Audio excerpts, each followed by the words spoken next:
Bring him in. Our pal John Sabol, Fox 8 from up there in Cleveland. What's going on, brother? How are you? Hey, man, how's it going? It's funny. You say you're older than Ryan McDonough. I'm older than Ryan McDonough. I have to recover him with you at the Lightning. Hey, I don't know if you just saw, but I just had Parker Messick on. Tampa kid, Plant City High School, AAA pitcher for the Columbus Clippers. He's going to be a stud for the Guardians, buddy. Keep an eye out for him. Florida State Seminole. This is a kid that is he's just a downright dirty dog lefty. Like, you're going to love him. So when you get a chance to talk to him, because I know he'll be called up here in the next, just make sure you go by and say hello, because Parker Messick is the truth. 2-1 right now with an ERA under 3 in Columbus. I mean, you guys do a lot of great things with pitchers up there in the Cleveland area. Well, it's funny because, that's been their pitching factory for now going on 10 years. You got to go back to before the 2016 World Series run. I mean, that's what they've been doing. And they just can't develop hitters like they did in the 90s. It's been since, get this, it's been since Manny Ramirez, since the Indians/Guardians haven't developed a power hitting right-handed outfielder. Think about that. That's crazy. Think about that. Yeah. Oh, speaking of local kids, by the way, we have down the road from here, I'm looking at a roster as we speak here. There is a young man. Where did he go? I just had him on here, that plays for the Akron Rubber Ducks. That is I think he's a Carrollwood kid. Oh. My goodness. I met up with him, did an interview with him on the Rubber Ducks Media Day, because they had Travis Bazzana, last year's #1 overall. Oh, yeah. He got promoted using high A last year, and then he started the year at AA. And my God, I should have been better prepared for that. But yeah, there's a young man here that was from. Was he a pitcher or a hitter? He's a pitcher, tall kid. He's like 6'2", 6'3". I don't know if he got promoted because the names aren't jumping out at me on there. Not Hunter. Yeah, I had a good chat with him about. Is it Tommy Mace? Yes, Tommy Mace. Yeah, I believe that was him. Yeah, Tommy Mace, 6'6", Florida kid up north of here. Yeah, unbelievable, man. Tommy Mace. I think it was Tommy Mace. Yes, it was. Yes. Yeah. Because I was telling him, like, I covered sports in Tampa. Lived down in Tampa for almost 9 years, and I lived in Carrollwood, and I lived in West Chase when I was there. And he's like, "Oh, my parents still live down there." So it's crazy. Like, hey, wherever you're at, it always comes back to where you are either from or where you worked in this crazy business, Jay. You got that right, my friend. And obviously, a lot of people looking at Cleveland out. Was it as bad? Like, people looking at poor Mason Graham. Like, I mean, looking at this guy, like, is he okay? Like, is everything all right with this guy? He looked a little drunk. It's funny. My photographer actually shot the entire thing, the entire vomiting, experience there for that kid. It was just by chance. Kevin Stefanski said he just ate too much. And it's funny because 3 days before that, he was at a wing eating competition with, I think it was like with Stipe or something, because Stipe's a Cleveland guy. Yeah. And so Stefanski's like, I think he needs to hold off on the wings. So, he's a big kid. And he looks like an NFL player. I just think like he said, he may have ate too much. It's funny. DeJuan Jones, he's another Cleveland kid, played at Ohio State. He had this happen to him, 3 years ago when he was in training camp, at least. I think it was training camp or rookie mini camp. He did the same thing. The difference was this. DeJuan Jones looked completely out of shape, and it took him a while. Bill Callahan, the former Browns offensive line coach, now the offensive line coach at Tennessee under his son, he got him right. And DeJuan Jones, without the injuries and everything, has not been right since the injuries, but since Callahan left. But the difference there was Mason Graham looks in shape. He looks fine. It's not like DeJuan Jones when he came in a little bit overweight. And so, maybe it was he just killed it at the Browns facility buffet or whatever. They have good food over there, just like the Buccaneers did and still do when we've been over there. You got that right, buddy. What was the feeling like night of the draft when you're like, all right, you're going to draft one of these big players, and all of a sudden the draft, like, was there a big exhale? Was there a big, what's the initial reaction from you and everybody around when it looks like, oh no, we're not picking here, we're trading out of this spot? The last time the Browns traded out of a spot, and I think it was the number 2 pick, and moved back and drafted a defensive tackle. Do you know what year that was, Jay? Think about this. They traded with the Atlanta Falcons. What year? I think it was like 2008, 9, or whatever year it was, to trade back and drafted Phil Taylor. Oh boy! And the Falcons then took Julio Jones. Oh man! So Phil Taylor turned out to be a massive bust. Mm-hmm. Mason Graham doesn't look like he's going to be a bust at all. the funny thing was they had been talking, with the Jaguars for 2 weeks leading up to the draft of potentially getting out of that 2 spot, but it kept quiet. It didn't really pick up any steam till about 4:00 draft night when we were starting hearing whispers. And I was in Berea, the Browns practice facility, and doing live shots for my station, Fox 8 here. And man, like, we're hearing whispers and we're like, wait a second, where'd this come from? And then it's like, it's getting better. It's a better chance. And then it happened. And everyone was kind of like, man, like, we're so used to the Browns trading back to get more capital. But I kept telling people, and I was talking to a lot of the Browns beat writers, Browns general manager Andrew Berry doesn't get a future first-round pick. He shouldn't make the deal. Thankfully, he did, and he made the deal. Yeah, he did. And I think it's a great deal for the Browns. I really do. I've been hard on them for many years with you on the radio and our times in Tampa together. But it was a great deal because you just moved 3 spots back. You still get like what they consider a generational talent in a defensive lineman in Mason Graham. And you also get extra second-round pick in that draft. And then you get a 2026 first-round pick of the Jaguars. So it's kind of like you have to make that move. Right. So everyone had their sights dead set on Travis Hunter. He was the guy. But if they didn't give him that first-round pick in 26, he'd be in brown and orange instead of teal, black, and gold. And then the Shedeur stuff. Man, I had heard from an NFL agent after the Combine that Shedeur Sanders was going to fall. And he was going to fall, but we didn't know where. There was one guy in the Combine, or one agent was telling me from the Combine after talking to a team, one team he spoke to after the Combine had Shedeur Sanders as a 5th-round draft talent. Wow. Think about that. I don't know which team that was. I don't think it was the Browns. And we all laughed at it. But we started to get some, more smoke there that he was going to fall. And boy, did he fall. And so, just coincidentally from what the agent told me, that it just happened to be that he fell in the 5th round.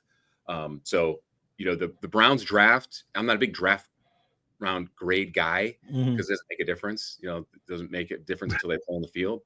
But on paper, it probably was the best draft of GM Andrew Berry's tenure. Shedeur in the 5th round, great value. Dillon Gabriel in the 3rd round, Jay, I thought was a little reach for the guys that were on the board. Right. Other than that, I mean, Quinshon Judkins and Dylan Sampson and the tight end out of Bowling Green, who's a Canton kid, a fan. So it was a great draft in theory. Now the quarterback, as we've always talked about, comes into play what they're going to do. Yeah, I actually really like the draft too, and it's like, let's not forget some of the other good players. Getting Schwessinger too was a guy that a lot of people thought he could be an option here because the Buccaneers need a linebacker next to Levante David. So a great pickup there as well. Let's go to Gabriel first. Where does he kind of all the noise is going to be about Shedeur, but what's the quarterback room look like right now? Before we talk about Shedeur, what are the possibilities that Dillon Gabriel plays in 2025? If I put money on it, I think Dillon Gabriel and Shedeur Sanders plays quite a bit in 2025. Why? Because the Browns have already kind of like figured that they're looking for their quarterback of the future next year. They led into that before the draft and even after the draft. So you think both guys are going to play this year in 2025? Yes. Yeah. I would be absolutely stunned if they don't play at all. Wow. Yeah. Because week they 1, they have 2 first-round picks next year, Jay. And, the Browns probably won't win 5 games this year. I think Vegas has an over under 5.5, and they got a brutal schedule. So who starts week 1? It's going to be Pickett. It's going to be Kenny Pickett or Joe Flacco. So here's the question though. You have 4 quarterbacks, and barring Shedeur Sanders or Dillon Gabriel completely falling on their face and struggling in training camp, and or barring a season-ending injury, one of those 4 quarterbacks, in my opinion, will not be on the roster come week 1. So conventional wisdom would then dictate, okay, if Shedeur plays decent enough and they think his ceiling somewhat high, they're going to keep him. 3rd round pick, Dillon Gabriel, they're going to keep him. They got to keep him. They got to keep him. Andrew Berry doesn't cut his draft picks. He doesn't. He hasn't done it before. He's not going to do it now. So then it's going to come down to Pickett and it's going to come down to Joe Flacco. So then what do? So here's the deal. You traded a 5th or 6th round pick for Kenny Pickett and Dorian Thompson-Robinson to Philadelphia. So if Kenny Pickett plays decent enough in training camp, maybe you can flip him for a future 5th and you get rid of him. Yeah. Joe Flacco knows Kevin Stefanski's offense inside and out. I don't think he's going to be the guy that they're going to let go unless he struggles somehow. And you're not going to see a lot of reps of him in preseason because you already know what you're going to get out of him. Right. Yeah, I don't see them getting rid of him because it's like he's the ultimate safety net, right? Exactly. He's the ultimate safety net for you guys. And they molded the offense this year around Joe Flacco, where 2 years ago it was like that. But last year they completely gutted it and changed it. They have a new offensive coordinator. They got rid of Alex Van Pelt. He went to the Patriots. They brought in Ken Dorsey, massive fail. They changed the run blocking scheme. The running backs were a lot different. Nick Chubb was coming back, wasn't the same. Kareem Hunt was gone. Jerome Ford struggled. I mean, he wasn't the every down back you'd want him to be. Now they're going back to the way it was in 2023. You have a new offensive coordinator and former Alabama OC and Notre Dame assistant in Tommy Rees. They are molding this offense into a run-heavy attack, which, look, they just drafted 2 running backs. And Joe Flacco is going to be the guy that's going to hold the reins. So I think the odd man out now, as we sit here on May 13th, would be Kenny Pickett. Do you trade him? Do you release him? I mean, no NFL team takes 4 quarterbacks on the 53-man roster. And you're not going to put any of these. You can't put the veterans on a practice squad. You can't do that. And you're looking for your 5th-round pick on a practice squad. I mean, Kevin Stefanski has his work cut out from him. And you know, hey, I don't know if it's necessarily his call, but certainly front office and ownership wants to do it this way. And now, just like it is every year, attention is going to be on the Browns, whether they're going to make the playoffs or not. And we're all going to be there for the ride. Take us through the selection of Shedeur Sanders before hearing from what he had to say over the weekend. But you draft Gabriel in the 3rd round. Everybody's talking about Shedeur. Yep. And then all of a sudden he gets picked. What's the discussion there? Is it, because this is why I love talking to you, because you're there. A lot of the the national narrative is this came down from the ownership, this came blah, blah, blah. And you don't really get kind of the nuts and bolts of everything that was going on. Is that really what happened? Is this a Haslam call from the top rope here to, hey, let's try to throw as many resources at the most important position? We will never know that for sure. Mm-hmm. If I put money on it, I think it was. Right. I kind of read between the lines of some of the statements that were said by General Manager Andrew Berry, and just by the way they evaluated the process of everything. Think about this. I was told this, that when the Browns went out to Boulder for the Colorado Pro Day, Andrew Berry, Kevin Stefanski, Jimmy Haslam, ownership, they all went out to dinner and took Travis Hunter and Shedeur Sanders out. And they raved about both players. I was told Jimmy Haslam and Deion Sanders clicked just like that. I mean, they were buddy, buddy, buddy.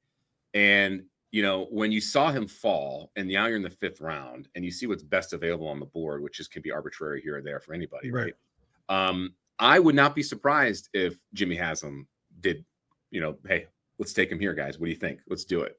So what do you got to lose? It's a 5th-round pick. So yeah. I think it was. I wholeheartedly believe it was. The Browns will never admit that. When asked on draft night about that, Andrew Berry kind of got a little out of character in the way he answered questions. When a reporter asked him, all he said was, Jimmy lets us do our jobs. Jimmy lets us do our jobs. That was it.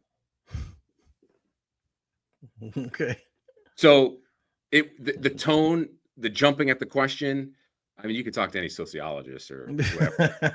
Not verbals. To me, that's like, hey, whatever. I think he lets us do our jobs, but wink, wink. But not this time. Right. And it wouldn't be the first time Jimmy hasn't picked quarterbacks, and it won't be the last time. But guess what? In the 5th round, if you're going to have your owner have a guy take a pick there, have him make that pick there, I'm all for it, because it's the 5th round, Jay. Right. If you took him in the 2nd round, it's a reach just because of all the other players on the board. And 2nd overall, which 2 months ago was talked about, which was a massive, massive reach. But we'll never know for sure. So we can speculate. Browns can say whatever they want. I can say whatever I want. Does it all really matter? No. Now to see how they play and develop on the field. So what was it like hearing Shedeur, hearing Dillon Gabriel, having them, rookie mini camp, and, we had it here in the Tampa Bay area, and we had Shiloh down here. Shiloh's actually made a great impression down here. Yeah. He's talking about, I'm buying snacks for all the people in the DB room. He shook everybody's hand, introduced himself. Shiloh acquitted himself well for weekend number 1. What was that like being around Shedeur and Dillon Gabriel and those guys with all the rookies? Well, I've been told before that Shedeur's been misunderstood in terms of his attitude, and you've always heard the stuff from the Giants with Brian Daboll and their interaction with him during the process, the pre-draft process, and then stuff that's happened throughout the season or whatever. when you talk to him and hear him talk here in Cleveland, you know, it could be more than anything, or it could be, excuse me, more than opposite of what you've heard, because he was a great kid here. You know, really, he kind of did the same thing as Shiloh did, like, you know, said hi to everybody and was very accommodating, and didn't shy away from everything, said all the right things, didn't have an attitude really at all. I mean, the kid was, you know, a breath of fresh air, because you have this, and this is unfair to him, but you hear all this stuff, and then you go into this thinking like, okay, let's see how this kid's going to be. Is he going to be a little arrogant? Is he going to be a little cocky? Is he going to be standoffish? No, none of that. He was great. And Dillon was as well. So, you know, it's funny, a few days after the draft, he was in Cleveland and went to a school, John Marshall High School in downtown Cleveland, and set up time to speak with kids. The Browns didn't set this up. He did, and his team did.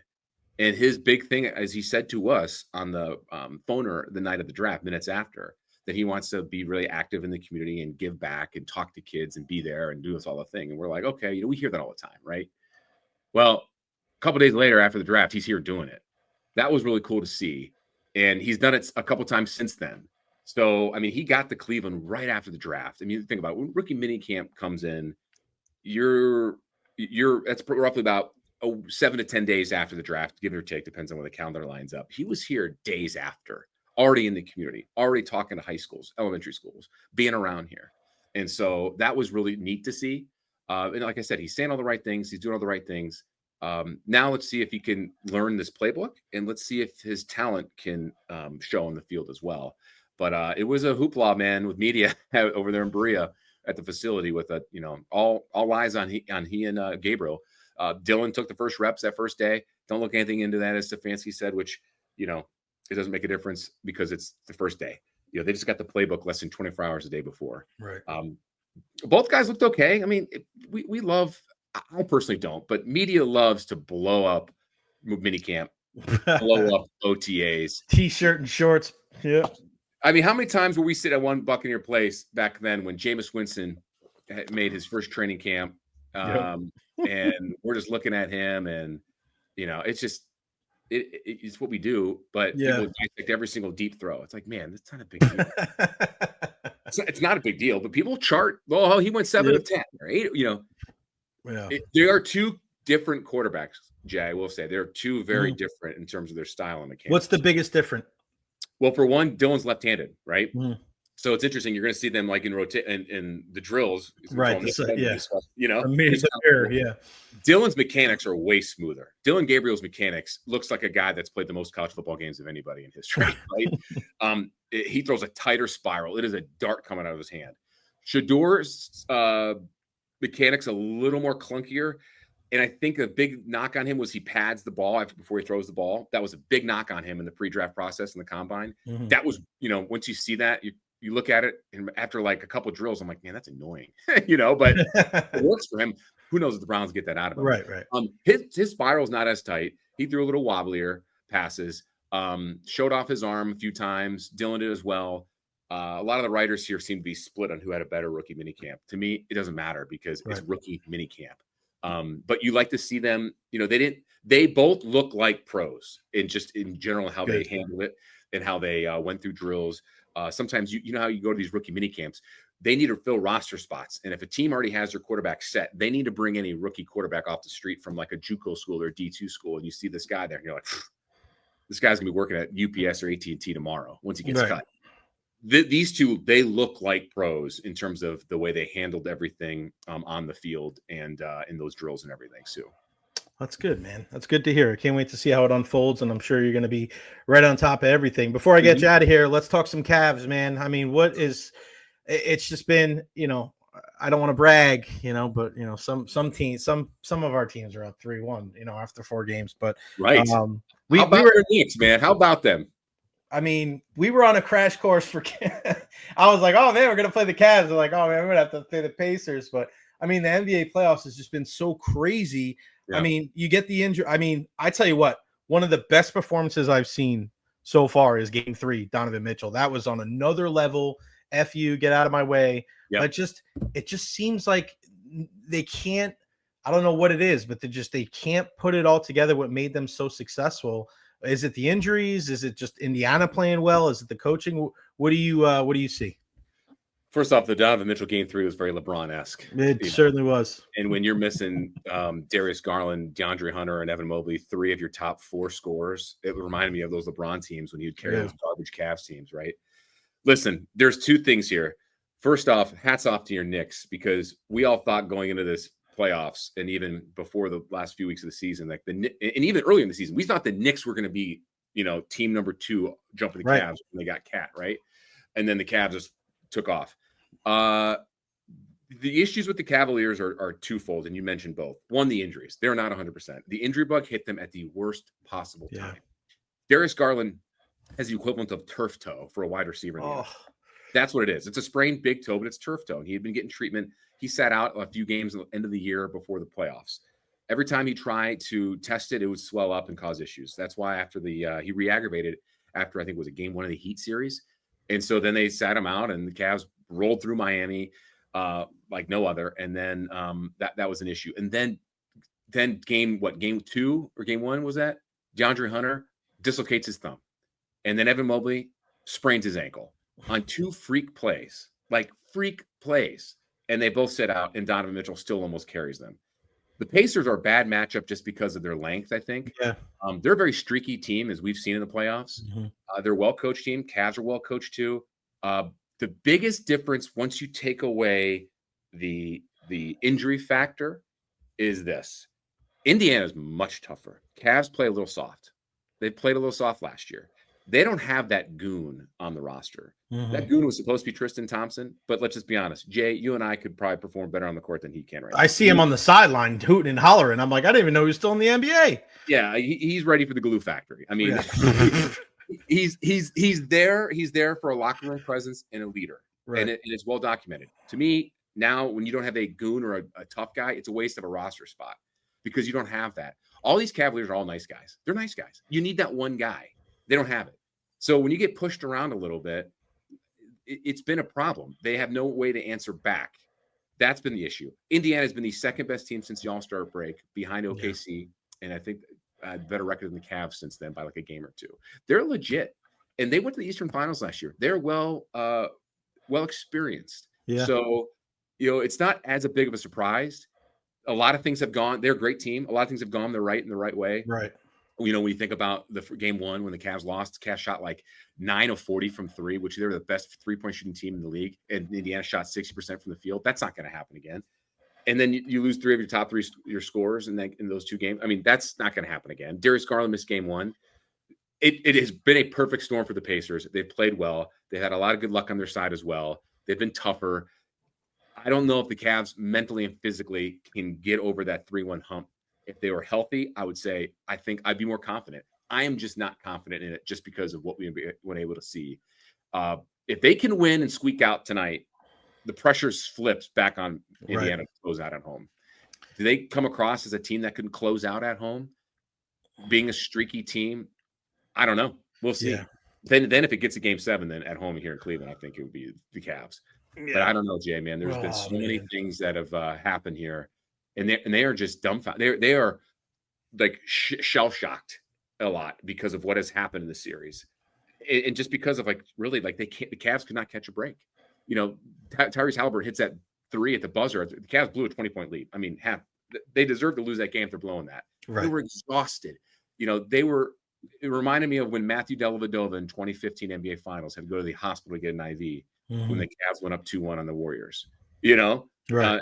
Donovan didn't have to go to the hospital for IV, but he was exhausted. 2 turnovers in 57 seconds and bad passes. Credit that for being mentally and physically exhausted.